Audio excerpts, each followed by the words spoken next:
Nothing in this podcast or on our website should be construed as medical advice. Consult your healthcare provider for your individual nutritional and medical needs. The information presented is based on our research and is strictly that of the author and not necessarily those of any professional group or other individual. Hi, I'm Sue Becker from Bread Beckers. Welcome to Sue's Healthy Minutes. I'm so excited you've joined me today, and I hope this episode encourages you and allows you to find the answers you have been praying for the health of you and your family. Today, I want to continue to encourage you to get adventuresome in your whole grain journey and to remind you that bread can be more than just that warm slice of bread with butter. While there isn't much of anything more delicious and satisfying than that slice of bread, we don't want to stop there in our real food journey, as there are plenty of other equally delicious and nutritious whole grains to enjoy. So on today's stop in our journey, I will be sharing with you about the goodness of corn. Unfortunately, corn, like wheat, often gets a lot of bad publicity. But unlike wheat, however, corn is often genetically modified. So it's important to know your sources, and when in doubt, buy organic.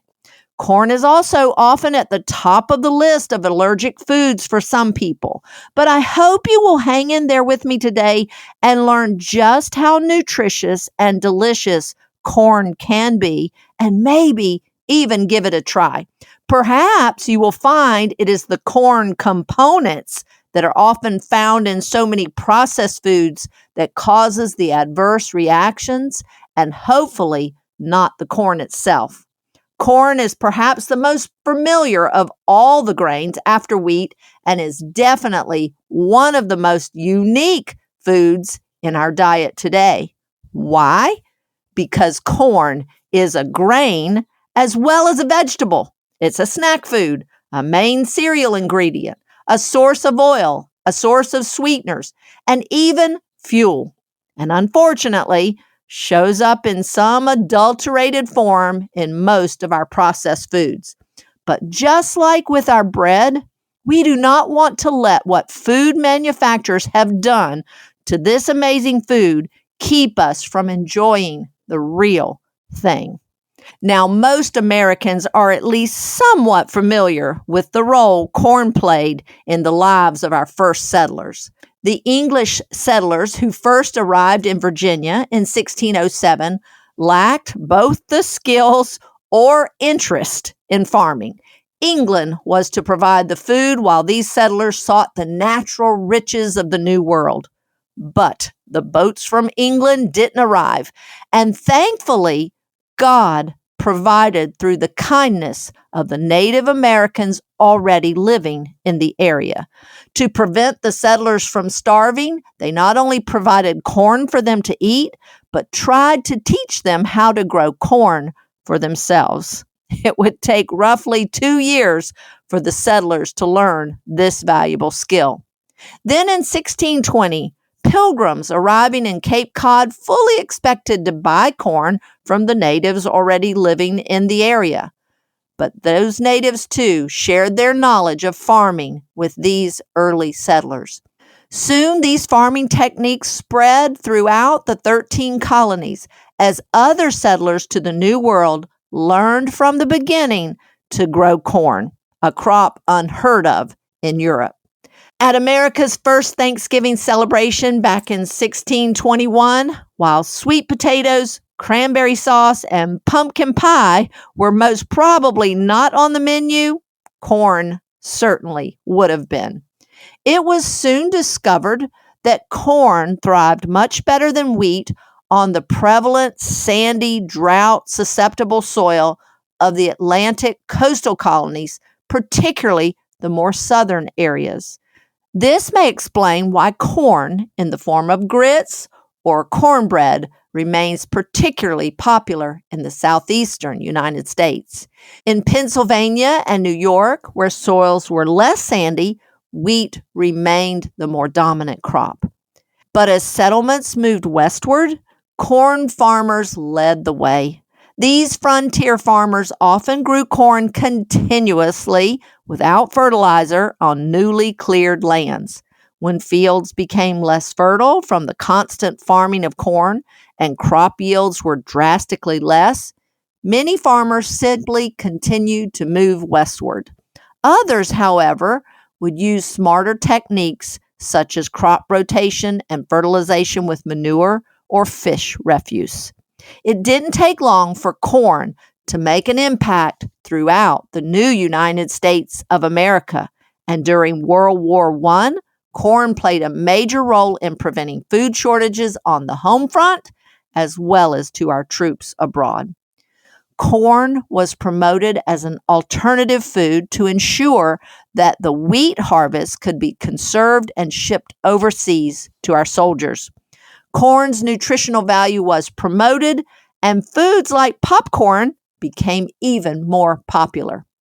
Corn's crop harvest was plentiful, but the laborers were few as the men were off fighting the war.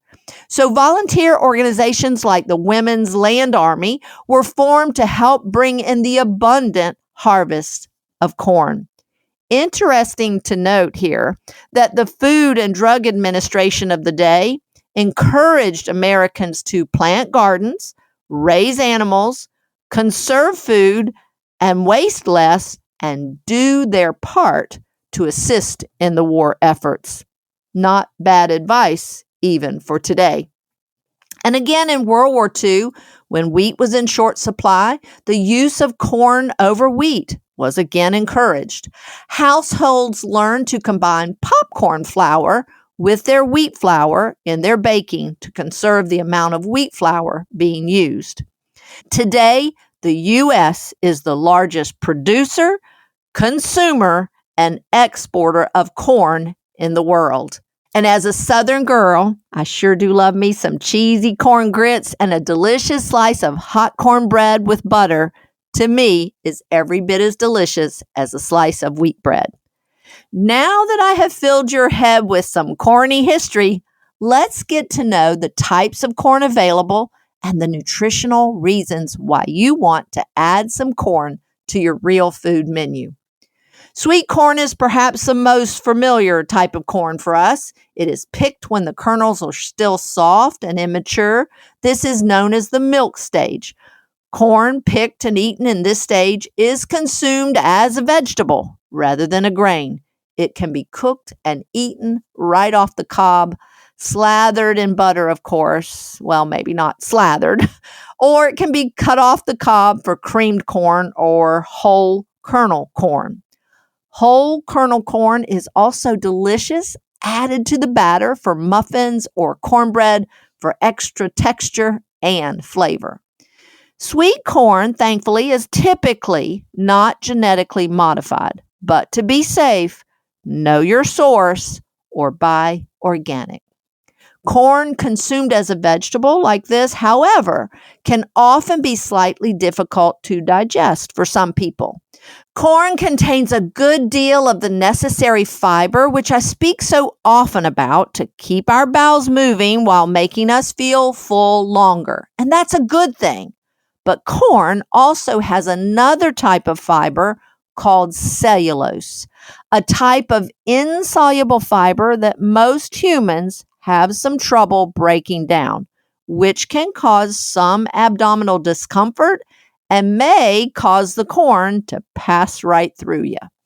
Thankfully, the body can break down the other nutritional components of corn. But when consuming corn as a vegetable, it's important to chew the corn thoroughly. This will help the digestive system break down those cellulose walls to access more of the nutrients. Some people may still have trouble eating corn as a vegetable in its whole kernel form, but don't let that stop you from enjoying corn as a grain. The corn we eat as grits, polenta, cornbread, and even popcorn fall in the grain category and is made from what we call field corn. Field corn, or dent corn as it is often called, is corn that has been left on the stalk in the field to dry on the cob. The name dent corn comes from the small dent that forms in each kernel as it dries. Popcorn is a specific variety of field corn, and like dent corn, it is dried on the stalk in the field. Its kernels, though, are more compact than dent corn and has a hard, moisture-resistant hull, which allows the grain to explode when heated as the steam created from the moisture inside the hull builds up. Popcorn, as a grain, can be enjoyed popped as a great whole grain fiber-filled snack or used like dent corn to make corn flour, cornmeal, grits, or even polenta. Sweet corn, as well as dent corn and popcorn, come in both yellow and white varieties, and like wheat, which variety you choose to use is mostly a taste and flavor preference. White corn has a milder flavor than yellow corn. All varieties of corn, though, are high in fiber and a good source of vitamin C, as well as minerals such as manganese, magnesium, potassium, and phosphorus, providing even more of these minerals than a healthy serving of broccoli. Now, I'm not saying don't eat your broccoli, but just wanting you to know that corn can be a great choice as well. Corn is considered a laxative grain, high in that magnesium and, of course, fiber. The fiber in corn has been shown to be a good prebiotic that promotes the growth of friendly bacteria in the large intestine. The good gut organisms break down the corn fiber to produce lots of vital nutrients as well as essential fatty acids that promote good gut health. Although sweet corn is considered a starchy vegetable, high in carbohydrates and natural sugars, like other high-fiber foods, though, these sugars are broken down and released into the bloodstream slowly, preventing rapid spikes and drops in blood sugar levels. Corn has been associated with improved blood sugar control and is often considered a better choice for a starchy vegetable and even a whole grain. Sweet corn is also a great source of the B vitamin complex. Studies done at Cornell University, no pun intended, show that corn has the highest antioxidant activity of any grain and most vegetables, and twice that of even apples. These yellow carotenoid pigments found in yellow corn are antioxidants that are important to eye health. Now, the antioxidant phytonutrients in corn will vary by color. Therefore, white corn, lacking these yellow pigment components, is lower in antioxidant activity than yellow corn. But that certainly shouldn't keep you from enjoying white corn along with your yellow corn. There are times I prefer one over the other. Now, like wheat, commercially processed corn flour, cornmeal, corn grits, and the popular ethnic flour masa have the bran and germ portions removed, leaving only the starchy endosperm that is devoid of the fiber and most of the vital nutrients that make corn a healthy option. It's important to note that masa is a type of corn flour made from corn that has been soaked in an alkaline solution to remove the outer hull of the kernel. The soaked corn, known as hominy, is then dried and can either be coarsely ground into grits or more finely ground into masa flour to make corn tortillas. This process is known as nixtamalization and was especially important in areas where corn was the dietary staple and the risk of aflatoxin contamination high, as the removal of the outer hull of the corn was thought to help reduce the risk of aflatoxin contamination. This process gives the finished flour a distinctive flavor, but it removes the nutritious bran portion of the corn. So freshly ground corn is always a healthier choice. Some believe that this process is necessary even today for improving the bioavailability of nutrients, particularly vitamin B3 or niacin. But studies have shown that sweet corn and corn flour that has not been degermed or debranded does indeed provide some niacin, and a well-balanced diet that includes other whole grains and fresh fruits and vegetables should provide the needed niacin. It is only when corn is the main source of food that niacin deficiency can pose a problem. So, go ahead and enjoy your corn as both a grain or a vegetable and even a snack. But remember, as a grain, only when it is freshly milled does it contain all the vital nutrients and flavor that God intended corn to provide. The Wonder Mill grain mill that we love at Bread Becker's does a great job of turning dent corn or popcorn into corn flour or cornmeal. Dent corn will give a finer texture, more like flour, while white corn can be ground on the coarsest setting to produce cornmeal.